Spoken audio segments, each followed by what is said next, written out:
Hello everyone, welcome to my next lecture on basic concepts of thermodynamics. So in the previous lecture, we discussed about types of systems, microscopic and macroscopic approach used in thermodynamics and concept of continuum. Now let's start with the thermodynamic properties. Thermodynamic properties दो तरह की होती हैं, intensive properties and extensive properties. Intensive properties क्या होती हैं? Intensive properties are those properties which are independent of mass. जो properties mass पे डिपेंड नहीं करती हैं, they those properties are intensive properties, like temperature. So temperature of a substance is constant and that does not depend on mass. अगर हम 1 kg of iron ले लें या फिर 2 kg ऑफ आयरन ले लें तो टेम्परेचर दोनों का सेम ही रहेगा. या फिर जैसे डेंसिटी, अगर हम 1 kg ऑफ वाटर लेते हैं या फिर 2 kg ऑफ वाटर लेते हैं तो डेंसिटी तो सेम है उसकी, चाहे वाटर की क्वांटिटी कितने भी हो. तो डेंसिटी उसके मास पे डिपेंड नहीं करती है. जैसे कि थर्मल कंडक्टिविटी, अगर हम सिल्वर की बात करें तो सिल्वर का 1 kg मास लें या फिर सिल्वर का 2 kg मास लें या फिर सिल्वर का 10 kg मास लें, उसकी जो थर्मल कंडक्टिविटी है वो सेम रहेगी. उसकी थर्मल कंडक्टिविटी मास पे डिपेंड नहीं करती है. तो this type of properties are intensive properties, जो प्रॉपर्टीज मास पे डिपेंड नहीं करती है. Next, extensive property. Extensive properties are those properties which are dependent of mass, जो मास पे डिपेंड करती है.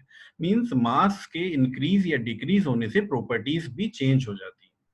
जैसे कि वॉल्यूम, वॉल्यूम मास पे डिपेंड करता है. काइनेटिक एनर्जी मास पे डिपेंड करती है, हाफ mv² मास पे डिपेंड करेगी. पोटेंशियल एनर्जी भी मास पे डिपेंड करती है, mgh. तो these properties are extensive properties, जो प्रॉपर्टीज मास पे डिपेंड करती है.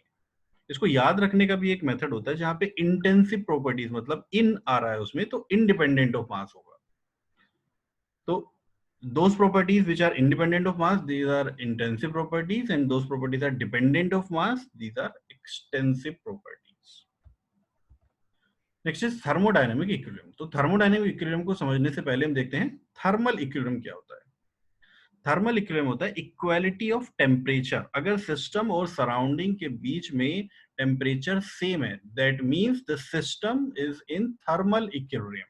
थर्मल इक्विलिब्रियम का क्या मतलब होगा? अगर टेम्परेचर सेम है, टेम्परेचर चेंज नहीं है दूसरी सराउंडिंग का या दूसरे सिस्टम का, तो फिर हम कहेंगे कि जो सिस्टम है वो थर्मल इक्विलिब्रियम में है. नेक्स्ट होता है मैकेनिकल इक्विलिब्रियम. मैकेनिकल इक्विलिब्रियम क्या होता है? Equality of forces and pressure. अगर सिस्टम के ऊपर किसी तरह का फोर्स नहीं लग रहा है, किसी तरह का प्रेशर नहीं लग रहा है, तो हम उसमें कहेंगे कि system is in mechanical equilibrium. Next is chemical equilibrium. अगर सिस्टम और सराउंडिंग के बीच में या सिस्टम की किसी दूसरे सिस्टम के साथ कोई केमिकल रिएक्शन नहीं है, इक्वालिटी ऑफ केमिकल स्टेबिलिटी है, केमिकली स्टेबल है सिस्टम, कोई भी केमिकल रिएक्शन नहीं हो रही है सराउंडिंग के साथ में, that means the system is in chemical equilibrium. तो अगर system thermal equilibrium, mechanical equilibrium और केमिकल इक्विलिब्रियम में है, तो हम ये कह सकते हैं कि जो सिस्टम है वो थर्मोडायनेमिक इक्विलिब्रियम में है. तो thermodynamic equilibrium is a combination of thermal equilibrium, mechanical equilibrium and chemical equilibrium. अगर कोई system thermal equilibrium, mechanical equilibrium और केमिकल इक्विलिब्रियम में होगा, तीनों में होगा, तभी वो सिस्टम थर्मोडायनेमिक इक्विलिब्रियम में हो सकता है, अदरवाइज नहीं होगा. अगर थर्मल इक्विलिब्रियम में है, मैकेनिकल इक्विलिब्रियम में है, लेकिन केमिकल इक्विलिब्रियम में नहीं है, तो भी थर्मोडायनेमिक इक्विलिब्रियम में नहीं होगा. अगर मैकेनिकल इक्विलिब्रियम में है, केमिकल इक्विलिब्रियम में है और थर्मल इक्विलिब्रियम में नहीं है, तो भी थर्मोडायनेमिक इक्विलिब्रियम में नहीं होगा. अगर थर्मल, मैकेनिकल, केमिकल तीनों टाइप के इक्विलिब्रियम में कोई सिस्टम होगा, तभी हम उस सिस्टम को बोलेंगे कि वो एक थर्मोडायनेमिक इक्विलिब्रियम में है. थर्मोडायनेमिक इक्विलिब्रियम का थर्मोडायनेमिक्स में बहुत ज्यादा रोल है. जैसा कि हमने डेफिनेशन में भी डिस्कस किया था थर्मोडायनेमिक्स की, 3 E's, energy, equilibrium and entropy. तो एक ई उसमें क्या डिनोट करता है? इक्विलिब्रियम में. तो थर्मोडायनेमिक्स हमेशा इक्विलिब्रियम में ही डील करती है. अगर कोई सिस्टम इक्विलिब्रियम में होगा, तभी हम उसमें थर्मोडायनेमिक्स के लॉज अप्लाई कर सकते हैं. नॉन इक्विलिब्रियम में अगर कोई सिस्टम है, तो उसमें थर्मोडायनेमिक्स के कॉन्सेप्ट्स को अप्लाई नहीं किया जा सकता. तो इसलिए थर्मोडायनेमिक्स में इक्विलिब्रियम का बहुत बड़ा रोल होता है. Next is change of state and path. ये देखते हैं कि change of state and path होते क्या है। तो सबसे पहले तो हम ये समझते हैं कि एक स्टेट क्या होती है। When properties of A system have definite values, अगर उनकी वैल्यूज हमें पता है प्रॉपर्टीज की, तो सिस्टम क्या होगा, एक इक्विलिब्रियम स्टेट में हो सकता है। अगर नॉन इक्विलिब्रियम स्टेट में होगा तो हमें उसकी प्रॉपर्टीज की वैल्यू नहीं पता होगी। तो अगर हमें किसी एक सिस्टम की कुछ प्रॉपर्टीज की वैल्यू पता है तो हम ये कह सकते हैं कि that system is in equilibrium state या फिर सिंपल स्टेट। अगर हम बोलते हैं थर्मोडायनेमिक्स में स्टेट, तो उसका मतलब हमेशा इक्विलिब्रियम स्टेट ही होता है। अगर नॉन इक्विलिब्रियम स्टेट कहीं पे होगी तो उसको हम डिफाइन करेंगे नॉन इक्विलिब्रियम स्टेट। तो स्टेट का मतलब इक्विलिब्रियम स्टेट ही होता है। तो इसका मतलब क्या है कि अगर किसी सिस्टम की कुछ प्रॉपर्टीज हमें पता है, जैसे हम सपोज एक वैल्यू लेते हैं कि हमें प्रेशर, सिस्टम के प्रेशर और टेम्परेचर का पता है, तो उसको प्रेशर और वॉल्यूम एक्सिस पे हम मार्क कर सकते हैं इजीली। हमें पता है कि प्रेशर कितना है, हमने उसको प्रेशर एक्सिस पे मार्क कर लिया। हमें पता है वॉल्यूम कितना है, हमने उसको वॉल्यूम एक्सिस पे मार्क कर लिया। तो इससे हमें क्या मिल जाएगी, उसके प्रेशर और टेम्परेचर से क्या मिल जाएगी, इक्विलिब्रियम स्टेट मिल जाएगी। तो it's a equilibrium state. Next हम देखते हैं चेंज ऑफ स्टेट क्या होता है। अगर किसी ऑपरेशन के टाइम उसकी प्रॉपर्टीज में कुछ चेंज आ जाता है, अगर उसकी किसी ऑपरेशन के ड्यूरेशन में उसकी स्टेट चेंज हो जाती है। स्टेट चेंज होने का मतलब इनिशियल स्टेट में उसके जो प्रेशर और वॉल्यूम है वो क्या है, P1 और V1 है। अगर किसी ऑपरेशन कोई ऑपरेशन परफॉर्म हुआ और उसके बाद उसके जो प्रेशर और वॉल्यूम थे वो चेंज हो गए हैं, दैट इज वो P2 और V2 हो गए हैं, तो P2 और V2 को हम प्रेशर वॉल्यूम एक्सिस पे मार्क कर सकते हैं। तो इसका स्टेट जो है, इक्विलिब्रियम स्टेट जो है वो क्या हो गया, चेंज हो गया। तो इसको हम बोलते हैं चेंज ऑफ स्टेट या चेंज ऑफ इक्विलिब्रियम स्टेट। तो किसी ऑपरेशन के ड्यूरिंग अगर प्रॉपर्टीज में कुछ चेंज आ जाता है तो उसके बाद वो चला जाता है किसी अनदर इक्विलिब्रियम स्टेट में।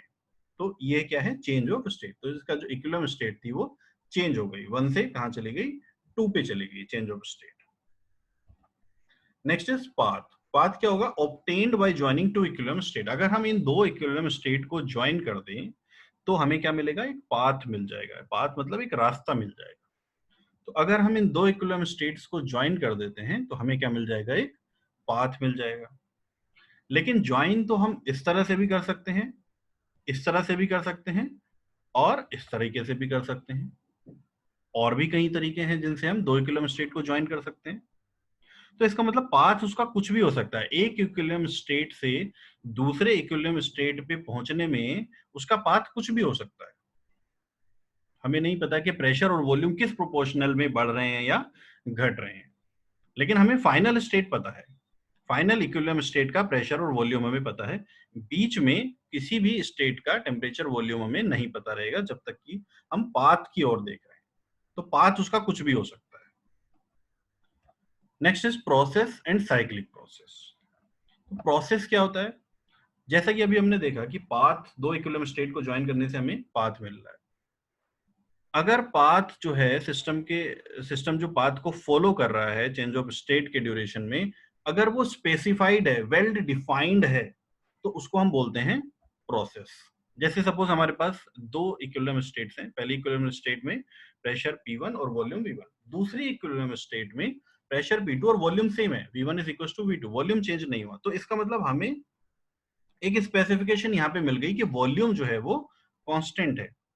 एक स्पेसिफिकेशन हमें मिल गई कि वॉल्यूम जो है वो कांस्टेंट है, V1 is equal to V2 के बराबर है। तो वॉल्यूम कांस्टेंट होने से एक स्पेसिफाइड पाथ हमें मिल गया। तो स्पेसिफाइड पाथ हमें मिल गया, इसका मतलब उसको हम क्या बोलेंगे, प्रोसेस। क्योंकि अब जो पाथ है वो P1 V1 वाली लोकेशन से, इनिशियल इक्विलिब्रियम स्टेट से फाइनल इक्विलिब्रियम स्टेट तक आने के लिए सिर्फ एक वर्टिकल लाइन को ही फॉलो कर सकता है, और कोई बात नहीं हो सकता। अगर इधर उधर डाइवर्ट होगा तो फिर वॉल्यूम कांस्टेंट नहीं रहेगा।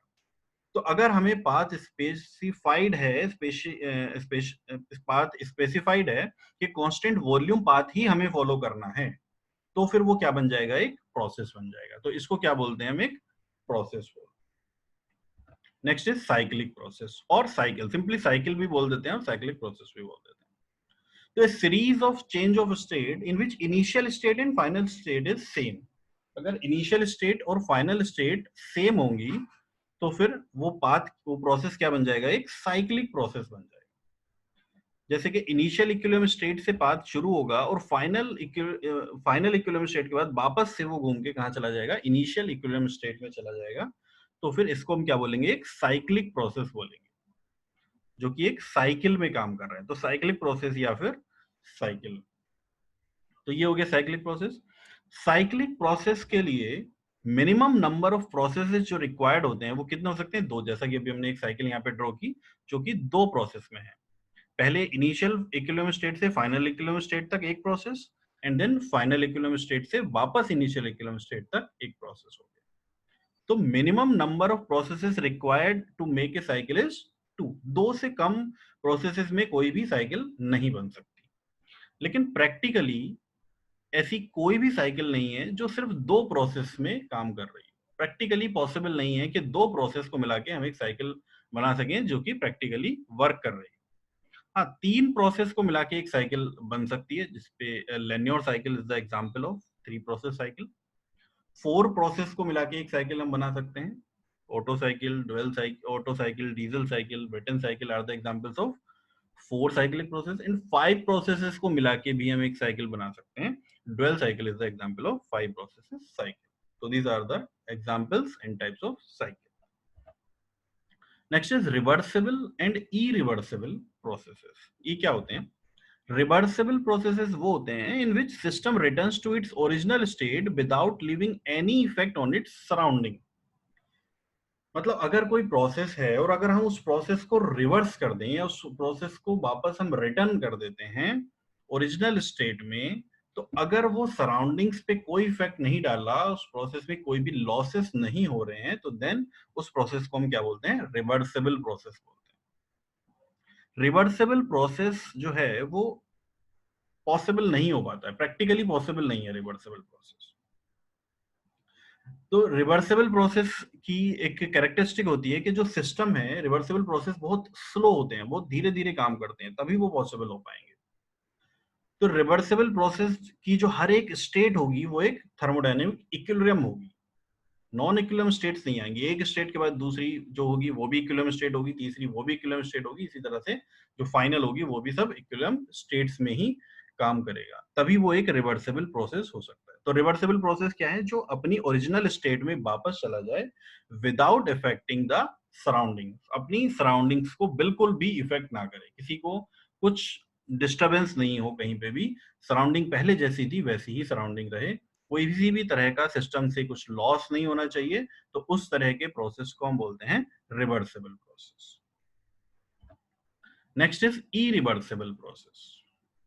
इरिवर्सिबल प्रोसेसेस क्या होते हैं, रिवर्सिबल प्रोसेसेस के अलावा जितने भी प्रोसेस होंगे वो कैसे होंगे, irreversible processes. Process that is not reversible is called an irreversible process. तो रिवर्सिबल प्रोसेस के अलावा जितने भी प्रोसेस हैं वो कैसे हैं, इरिवर्सिबल प्रोसेस. इरिवर्सिबल प्रोसेसेस में जो सिस्टम पास होता है तो वो नॉन इक्विलिब्रियम स्टेट को पास होता है. नॉन इक्विलिब्रियम स्टेट्स में first state is equilibrium state, final state is equilibrium state, but intermediate जो स्टेट्स होंगी वो सारी की सारी क्या होंगी, नॉन इक्विलिब्रियम स्टेट्स होंगी. जबकि रिवर्सिबल प्रोसेस में सारी स्टेट्स इक्विलिब्रियम स्टेट्स होती हैं. ठीक है, तो ये एक डिफरेंस है. रिवर्सिबल प्रोसेस में सारी स्टेट्स इक्विलिब्रियम स्टेट होती हैं, लेकिन इरिवर्सिबल प्रोसेस में जो इंटरमीडिएट स्टेट्स होती हैं वो नॉन इक्विलिब्रियम स्टेट्स होती हैं. तो इरिवर्सिबल प्रोसेस में जब सिस्टम की डायरेक्शन को, प्रोसेस की डायरेक्शन को रिवर्स किया जाता है तो वो अपनी ओरिजिनल स्टेट में नहीं पहुंच पाता. तो ये है इरिवर्सिबल प्रोसेस. ठीक है, इसको एक एग्जांपल के थ्रू समझते हैं. सपोज हमारे पास एक सिस्टम है जिसका टेम्परेचर है T1. हम एक प्रैक्टिकल केस ले लेते हैं. Suppose T1 is the temperature is 80 degree centigrade और ये एक सराउंडिंग में रखा हुआ है जिसका टेम्परेचर है T2. लेट से T2 इज 25 डिग्री सेंटीग्रेड. तो जो सिस्टम है, अगर वाटर मान सकते हैं कि वाटर है 80 डिग्री सेंटीग्रेड में रखा हुआ है, सराउंडिंग में ओपन रखा हुआ है, और सराउंडिंग का टेम्परेचर है 25 डिग्री सेंटीग्रेड. तो क्या होगा, सिस्टम से सराउंडिंग में हीट ट्रांसफर होगा due to temperature difference. Let's say कि 10 किलो जूल हीट सिस्टम से सराउंडिंग में ट्रांसफर हो गया, तो दैट इज ए प्रोसेस। अब ये प्रोसेस रिवर्सिबल है या नहीं है, इसका कैसे पता लगेगा? अभी तो ये वन वे गया है ना, लेकिन रिवर्सिबल प्रोसेस की डेफिनेशन ये कहती है कि जब सिस्टम को हम रिटर्न करेंगे तो वो अपनी ओरिजिनल स्टेट में वापस आ जाना चाहिए without leaving any effect on its surrounding. इसका मतलब अभी तो ये एक प्रोसेस हुआ कि हमने सिस्टम को 80 डिग्री सेंटीग्रेड के सिस्टम को 25 डिग्री सेंटीग्रेड की सराउंडिंग में छोड़ दिया, जिससे कि उससे 10 किलो जूल हीट सराउंडिंग में चली गई। अब हम इस सिस्टम को वापस रिवर्स करते हैं। रिवर्स करते हैं क्या मतलब कि अभी जो हीट थी 10 किलो जूल वो सिस्टम से सराउंडिंग में गई। अब हम क्या करेंगे, उसी 10 किलो जूल हीट को सराउंडिंग से सिस्टम में ट्रांसफर करेंगे। तो अगर वही हीट 10 किलो जूल हीट जो सिस्टम से सराउंडिंग में गई थी, अगर वही 10 किलो जूल हीट हम सराउंडिंग से सिस्टम में वापस कर दें और सिस्टम का टेम्परेचर वापस 80 डिग्री सेंटीग्रेड आ जाए, 80 डिग्री सेंटीग्रेड जो ओरिजिनल स्टेट थी उसकी, इनिशियली उसका टेम्परेचर कितना था 80 डिग्री सेंटीग्रेड यानी कि T1। तो अगर वो 10 किलो जूल हीट को एब्जॉर्ब करने के बाद वापस अपनी इनिशियल स्टेट में आ जाए, ओरिजिनल स्टेट में आ जाए which is 80 degree centigrade, then the process will be reversible.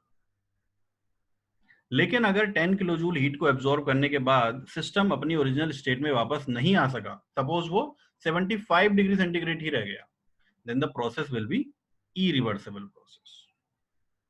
एक बहुत ही सिंपल सा एग्जांपल होता है कि अगर हम एक पेंडुलम है, पेंडुलम को फ्रिक्शनलेस किसी जगह पे उसको छोड़ते हैं एक जगह से, तो अगर उसमें कोई भी फ्रिक्शन नहीं होगा, कोई एयर मौजूद नहीं होगी, तो वो अपने ओरिजिनल पोजीशन में वापस आ जाएगा विदाउट अफेक्टिंग इट्स सराउंडिंग। कोई सराउंडिंग पे कोई इफेक्ट नहीं होगा, वो अपने वापस आ जाएगा। तो that is the example of reversible process. लेकिन अगर फ्रिक्शन होगा, एयर प्रेजेंट होगी तो फ्रिक्शन होगा, अगर फ्रिक्शन होगा तो वो अपनी ओरिजिनल स्टेट में वापस पेंडुलम नहीं आ पाएगा, उससे थोड़ा सा पीछे ही रह जाएगा, तो अपनी ओरिजिनल स्टेट में वापस नहीं आएगा। तो वो कैसा प्रोसेस होगा, एक इरिवर्सिबल प्रोसेस होगा। Next is quasi-static process. Quasi-static process क्या होता है? Thermodynamic process that happens very slowly so that the system always remain in equilibrium. Like अभी जैसा कि हमने एक डेफिनेशन में देखा रिवर्सिबल प्रोसेस की, तो रिवर्सिबल प्रोसेसेस क्या थे? बहुत स्लो प्रोसेस होते हैं जिसमें हर एक स्टेट क्या होती है, इक्विलिब्रियम स्टेट होती है। और क्वासी स्टैटिक प्रोसेस को भी हम क्या बोल रहे हैं, thermodynamic process that happens very slowly, बहुत धीरे ये प्रोसेस होगा और सिस्टम की जो सारी स्टेट होंगी वो कैसी होंगी, इक्विलिब्रियम स्टेट होगी। सिस्टम हमेशा एक इक्विलिब्रियम स्टेट में रहेगा, बहुत स्लो प्रोसेस होगा और सिस्टम हमेशा इक्विलिब्रियम स्टेट में रहेगा। और यही जो था वो रिवर्सिबल प्रोसेस में भी हो रहा था। इसका मतलब जो रिवर्सिबल प्रोसेस होंगे वो क्वासी स्टैटिक प्रोसेस होंगे। All reversible processes are quasi static processes, क्योंकि रिवर्सिबल प्रोसेस भी बहुत स्लो होते हैं और रिवर्सिबल प्रोसेस में भी जो सारी स्टेट्स हैं वो इक्विलिब्रियम स्टेट्स होती हैं, और क्वासी स्टैटिक प्रोसेस में भी जो है वो बहुत स्लो होता है और उसमें भी जो सारी स्टेट्स होती हैं वो इक्विलिब्रियम स्टेट्स होती है। But all quasi static processes are not reversible processes. क्यों? क्योंकि रिवर्सिबल प्रोसेसेस में अगर फ्रिक्शन लेस है तभी वो अपनी ओरिजिनल स्टेट में वापस आ सकता है। लेकिन क्वासी स्टैटिक प्रोसेस जो कि बहुत स्लो प्रोसेस है, जिसमें सारी स्टेट इक्विलिब्रियम स्टेट हैं, लेकिन अगर उसमें फ्रिक्शन है तो that will be not a reversible process. तो इसलिए क्वासी स्टैटिक प्रोसेसेस जो हैं वो रिवर्सिबल प्रोसेस होंगे या नहीं होंगे वो जरूरी नहीं है, बट हाँ सारे reversible processes quasi static processes जरूर होंगे। इसको एक एग्जांपल के थ्रू समझते हैं। Suppose we have a piston cylinder arrangement, और पिस्टन की जो इनिशियल स्टेट है pressure P1, volume V1 and temperature T1, और पिस्टन के ऊपर कुछ वेट रखा हुआ है, से W जो वेट रखा हुआ है जिसने पिस्टन को बैलेंस किया हुआ है। तो अभी पिस्टन की जो इनिशियल स्टेट है उस स्टेट में पिस्टन ना ऊपर मूव कर रहा है ना नीचे मूव कर रहा है, जैसा कि इस डायग्राम में यहाँ पे आपको दिख रहा है कि पिस्टन के ऊपर एक वेट रखा हुआ है। ये जो है एक वेट है, सपोज हम इसको एक होल वेट मान लेते हैं, एक सिंगल वेट मान लेते हैं अभी। तो ये एक वेट यहाँ पे रखा हुआ है और ये है पिस्टन, और पिस्टन के नीचे भरी हुई गैस जिसकी इनिशियल स्टेट्स हैं pressure P1, volume V1 and temperature T1। अगर हम इस वेट को रिमूव कर देते हैं तो क्या होगा, जो गैस का प्रेशर है वो इस पे फोर्स लगाएगा, फोर्स लगाएगा तो ये ऊपर की तरफ जाएगी और ये इसकी एक फाइनल स्टेट आ जाएगी। अगर हम इसको प्रेशर वॉल्यूम डायग्राम पे ड्रॉ करें तो ये है इनिशियल स्टेट वेट को हटाने से पहले, और ये हो जाएगी उसकी फाइनल स्टेट वेट को हटाने के बाद फाइनल पोजीशन में। तो इनिशियल स्टेट्स में pressure P1, volume V1, temperature T1, final stage में pressure P2, volume V2 and temperature T2 हो जाएगा। दोनों इक्विलिब्रियम स्टेट्स होंगी, लेकिन जो इंटरमीडिएट स्टेट थी वो इक्विलिब्रियम स्टेट नहीं होंगी। ठीक है, तो वेट को हटा दिया, सडनली वो ऊपर चला गया, उसकी फाइनल स्टेट्स ये हो जाएंगे इस तरह से। लेकिन अब क्या करेंगे हम, अब हमने क्या किया, इस वेट को infinite number of small pieces में डिवाइड कर दिया और अब हम वन बाय वन एक एक पीस को यहां से रिमूव करेंगे। तो जब हम पहला एक स्टेट बहुत स्लो प्रोसेस होगा, बहुत धीरे धीरे काम करेंगे, तो हम पहले एक छोटा सा एक वेट इसके ऊपर से रिमूव कर देंगे और सिस्टम को इक्विलिब्रियम में आने तक वेट करेंगे। तो क्या होगा, हमें दूसरी इक्विलिब्रियम स्टेट मिलेगी। उसके बाद हम दूसरा वेट रिमूव करेंगे और सिस्टम को इक्विलिब्रियम में आने के लिए छोड़ देंगे, तो तीसरी इक्विलिब्रियम स्टेट मिलेगी। उसके बाद एक और वेट हटाएंगे तो हमें नेक्स्ट इक्विलिब्रियम स्टेट मिलेगी, और इस तरह से धीरे धीरे धीरे धीरे हम वेट हटाते रहेंगे और हमें क्या मिलती रहेंगी, इक्विलिब्रियम स्टेट्स मिलती रहेंगी। तो इन सारी इक्विलिब्रियम स्टेट को हम जब ज्वाइन कर देंगे तो that will be A quasi static process. बहुत स्लो है, एक इक्विलिब्रियम स्टेट के बाद दूसरी इक्विलिब्रियम स्टेट आने तक रुकना पड़ता है, और सब सिस्टम जो है वो हमेशा एक इक्विलिब्रियम स्टेट में ही रहता है। ठीक है, तो that is a quasi static process. तो ये आपको क्लियर हो गया कि रिवर्सिबल प्रोसेसेस और क्वासी स्टैटिक प्रोसेस में क्या डिफरेंस है। All reversible processes are quasi static processes, but not all quasi static processes are not reversible processes. तो इस वीडियो में बस इतना ही।